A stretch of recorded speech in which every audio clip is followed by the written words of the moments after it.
Саламатсыздарбы? Эгерде биздин каналда биринчи болуп жатсаңыз, подписаться кнопкасын ойлонбой басыңыз. Ошондо сиз биздин жаңылыктарды биринчи болуп көрө аласыз.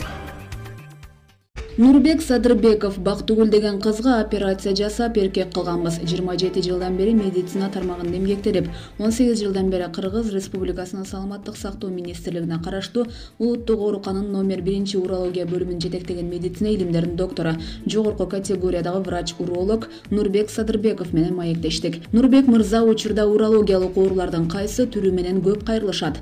Бүгүнкү күндө эң эле актуалдуу болуп жаштарды түйшөлткөн маселе бул тукумсуздук. Негизи эркек баланы кичинекей кезинен бери караш керек. Илгери балдарды атайын профилактикалык кароодон өткөрүп турчу эле. Бала бакчага баргандан тарта армияга барганга чейин дыкат текшерүүдөн өткөрүп туруу абзел. Мурункуга салыштырмалуу азыр жашоо таталыраак, ошонун бардыгы ден соолукка таасир этүүдө. Туура эмес тамактанууда тукумсуздук алып келет. Андан сырткары бөйрөктүн таш оорусу менен кайрылгандар көп. Ошондой эле аялдардын бөйрөгү табарсыгы сезгенген учурлары көп катталууда. Бөйрөктүн сезгенип калышы туз ташты пайда кылат. Бөйрөктөгү таш кичине болсо айыктырууга болот. Эгер таш чоңоюп кетсе, операция жолу менен дарылоо керек. Азыр бөйрөк оорулары көп болуп, андан көз жумгандар да бар. Биздин негизги максатыбыз колдон келишинче бөйрөктү сактап калуу. Мурда 3-7 жашка чейин балдарды сүннөткө отургузуп ырымдашса, азыр жаңы төрөлгөн 1 жумалык балдарды деле сүннөткө отургузушууда. Бул боюнча сиздин көз карашыңыз кандай? Негизи баланы сүннөткө отургузууда кайчы пикирлер айтылып келет. Бул салтка карата туура эле, бирок ырымдатар алдында урологторго кайрылып кеңеш алышса. Анткени азыр урологко кайрылбай эле ырымдап кое турган усталар көбөйдү. Мындан жапа чеккендер да жок эмес. Менимче жаңы төрөлгөн 1 жумалык баланы сүннөткө отургузуу туура эмес. Керек болсо 3 жашта эле эртелик кылат. Бала кичине чоңоюп 5 жаштан өткөндө кылса туура болот. Себеби бала чоңойгон сайын туубаса оорусу бар болсо же кыйшыгы өскөн болсо 5 жаштан баштап билине баштайт. Өзгөчө жаш балдардын жыныстык органы кыйшыгы өсүп, зара чыгаруучу каналдары туура эмес жактан ачылып калган учурлар арбын. Кичине кезде көп маани бербей жүрө берип чоңойгондо анан бизге кайрылышат. Биз аларды операция жолу менен түздөйбүз. Сүннөт кылганда жыныстык органдын башындагы териси кесилет эмеспи? Ошол бизге абдан керек болот. Анткени туубасы ооруга чалдыгып жыныстык органы кыйшыгы өскөндөрдү операция кылууда ошол теринин жардамы чоң. Сүннөткө отургузулбаган балада смегма деген оору пайда болот. Израилдик окумуштуулардын изилдөөсүнө таянсак, эркек кишиде бул оору бар болсо, үйлөнгөндө аялына жугуп, жатын моюнчасын рагына алып келет. Гермафродит оорусу боюнча түшүндүрмө берсеңиз, бул латин тилинен келген. Ал бир адамда эки жыныстын белгиси бар дегенди түшүндүрөт. Бала болуп төрөлүп, бирок жыныс органдары кыздыкындай же кыз болуп төрөлүп, жыныс органдары эркектикиндей болгон учурлар көп. Кээ бир учурларда жыныс органдары эркек болуп төрөлгөн менен ичинде жатын болушу мүмкүн. Бул нерсени социалдык көйгөй катары карасак болот. Негизи шарият боюнча гермафродиттерге тийбей кандай төрөлсө ошондой кабыл алышыбыз керек. Азыр медицина өнүгүп келе жатат. Андыктан алардын каалоосуна, организмине жараша толук текшерүүдөн өткөн соң операция жасап жынысын өзгөртөбүз. Эң алгач 2006 жылы жыныстарын алмаштыруу боюнча операция жасаганбыз. Булар төрөлгөндө эле туулгандыгы тууралуу күбөлүк алышкан. Анан операциядан кийин документтерин өзгөртүрсө, ата-эне, тааныш, жакындары туура кабыл алышы керек. Өздөрү да психикалык жактан даяр болушу шарт. Статистикага таянсак, дүйнө жүзүндө 100 000 адамдан 5 адам гермафродит болуп төрөлөт. Сиздерге кайрылып жынысын алмаштыргандар боюнча бир мисал айта кетсеңиз, бизге кайрылгандар көп эле болду. Эстеп калганымды айтып берейин. Эң алгач Бактыгүл деген кызга операция жасап эркек кылганбыз.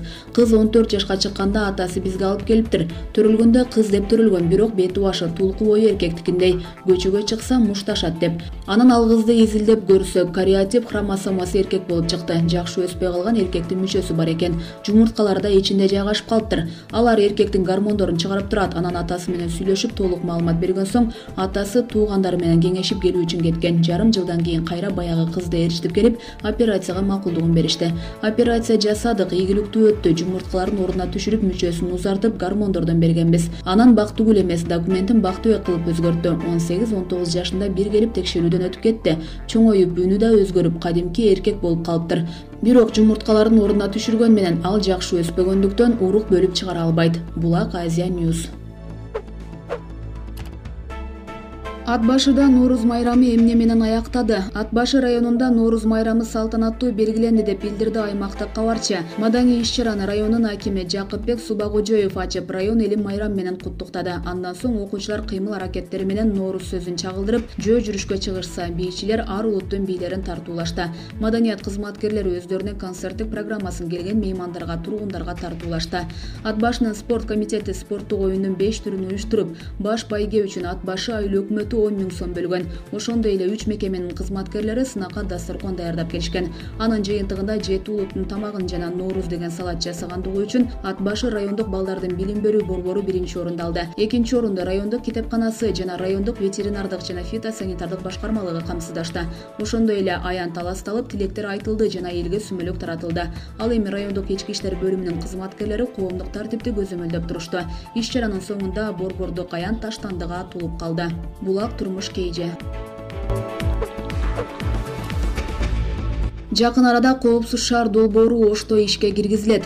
Жакын арада коопсуз шаар долбоору Ош шаарында ишке киргизилет. Бул тууралуу премьер-министр Мухаммедкалый Абылгазиев Ош облустук ички иштер башкармалыгынын базасындагы бирдиктүү терезе борборун кыдыруу учурунда билдирди. Премьер-министр белгилегендей, жакын арада Ош шаарында жана өлкөнүн бардык башка шаарларында коопсуз шаар долбоору ишке киргизилет. Бишкек шаарынын жолдорунда жол кыймылынын эрежелерин бузууну аныктоочу аппараттык программалык комплекстердин орнотулушу, жол кырсыктарынын санынын кыскарышы шарттады. Жарандар долбоордун ишке киргизилишин жана биздин баштоолорубузду колдоп жатышат. Себеби бул долбоор жолдордо коопсуздукту камсыз кылууга багытталган. Жакын арада долбоор Ош шаарында жана өлкөнүн башка шаарларында ишке киргизилет. Биз мында жолдордогу абалды кыйла өзгөртүп жана аларды бир топ коопсуз кылууга жетишебиз деп ишенем, деди Абылгазиев.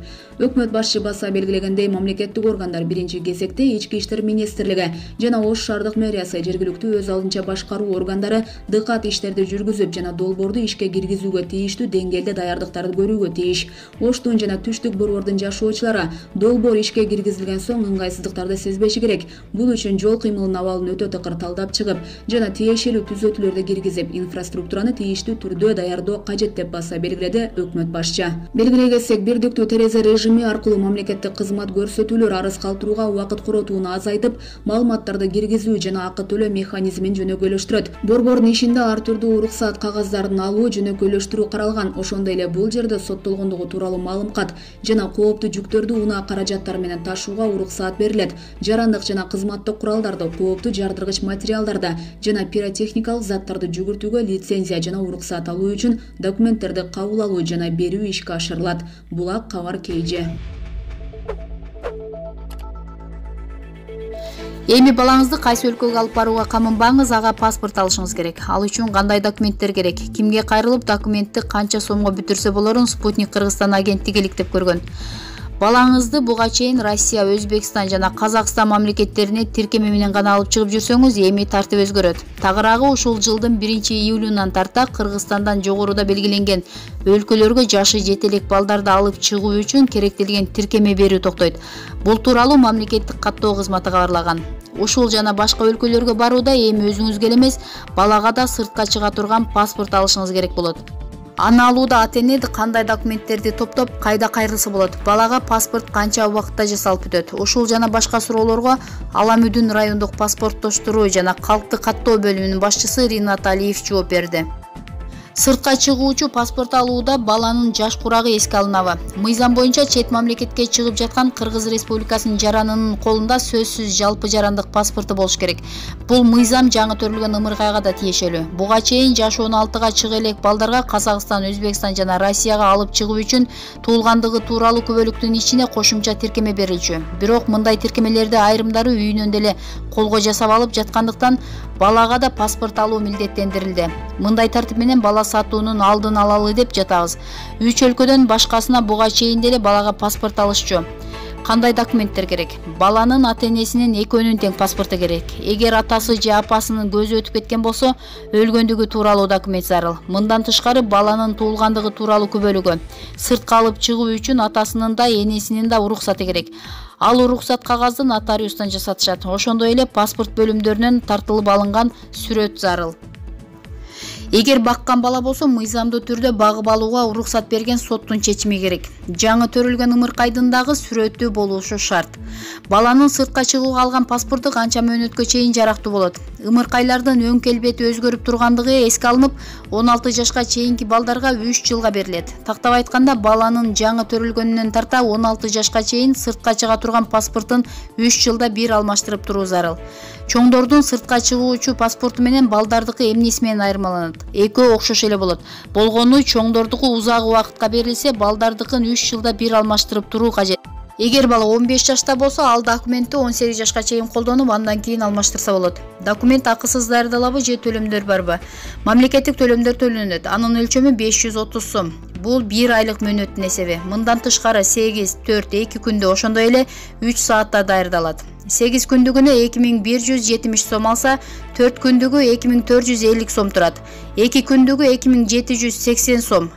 Эгер 3 саатын ичинде алып кетем десеңиз, 6390 сом даярдай келиңиз. Чет өлкөгө бала менен аз убакытка эс алууга бара турган болсо да паспорт алуу зарылбы? Ар бир мамлекет өз аймагына киргизерде сөзсүз бул документти сурайт. Андыктан бардык чет өлкөгө ал тургай коңшу мамлекетке кирүү үчүн дагы сөзсүз сыртка чыга турган паспорт болушу шарт. Балага сыртка чыгууга паспорт алуу үчүн кайсы мекемелерге кайрылуу керек? Өлкөнүн бардык районундагы паспорт бөлүмдөрүнө жана калктуу тейлөө борборлоруна арыз таштап паспорт ала алышат. Эгер баланын ата-энеси сыртта болсо, ошол жактын нотариустарынан алган макулдугу тууралуу уруксат кагазын жөнөтүп жибериши керек. Баланы чет өлкөгө алып чыгып кете турган адамга да ишеним кат жазып берүүсү зарыл. Маалымат булагы Спутник KG. Казакстандын жаңы президенти Токаевдин атасы Фрунзе шаарында чоңойгон. Казакстандын жаңы президенти Касым-Жомарт Токаевдин атасы белгилүү жазуучу, журналист жана улуу ата мекендик согуштун ардагери Кемел Токаев Фрунзе азыркы Бишкек шаарында чоңойгон. Бул тууралуу президенттин 2005-жылы жарык көргөн Ата тууралуу толгонуу аттуу китебинде жазылган. Маалыматка ылайык, Кемел Токаев 1923-жылы Алматы облусунда туулуп, 1930-жылдары күч алган коллективдештирүү учурунда ачарчылыктын айынан ата-энеси менен Фрунзеге көчүп келишкен. Согуштан кийин ал мекенине кайтып барып, өмүрүнүн акыркы күнүнө чейин колунан калем түшүрбөй журналистика, жазуучулук менен алектенген. Анын келечек тууралуу ой, учкун, табышмактуу из, акыркы сокку, жоокер согушка кетти аттуу чыгармалары эл оозуна алынган. Ардагер 1986-жылы 63 жаш курагында дүйнөдөн кайткан. Белгилей кетсек, 19 мартта Казакстанды 30 жылга чукул башкарган президент Нурсултан Назарбаев отставкага кетип, ордуна парламент сенатынын төрагасы Касым-Жомарт Токаев келген. Маалымат булагы Спутник Кыргызстан.